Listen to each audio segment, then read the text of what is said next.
आज बदनापूरला आलो, 2 उसाचा रस घेतला आणि उसाचा रस पण सगळं गरमच दिला. तर कसं झालं सांगतो. तर कसं आहे पब्लिक, तर मी चाललो होतो आज बदनापूरला दुकानात सामान घ्यायला. मित्र मी निघालो होतो आणि वरून लय ऊन लागत होता आणि वरून वाजलो होते एक.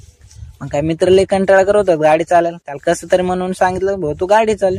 मग काय ते म्हटलं मी चालतो गाडी पण काही खर्च करशील नाही. म्हटलं तू गाडीला तर चालव, मी तुला सगळं खर्च सगळं करतो तुला.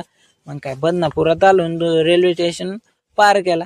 वरून लागत होतं लय ऊन आणि उन्हात लय तापलो. मग डायरेक्ट एका ज्यूस सेंटरवरच आलो. उसाच्या ज्यूस सेंटरवर आलो. मग भावाला म्हटलं तू थंड 2 ग्लास उसाचा रस काढ. पण तो पण भाऊ लय डब्बानच काढत होता. मग काय त्याला कसं तरी मन नेलं. मग सण उसाचा रस काढलं. पण उसाचा रस पण सगळं गरमच दिलं. मग काय लय मोक्कार हाल झाले रे. मग काय रसगीस पेला आणि डायरेक्ट बदनापूरकडे निघालो. इकडं कीर्तन ते चालत होतं आणि मंडप लय भारी लावलं होतं. बदनापूरच्या गल्ल्यान ते पार करून आलो डायरेक्ट हायवेकडे येऊन निघालो डायरेक्ट बाजार कमिटीत आलो. आणि मग डायरेक्ट दुकानातच घुसलो. दुकानात येऊन मग मस्त दुकानाचे आपले सामान घ्यायचे होते.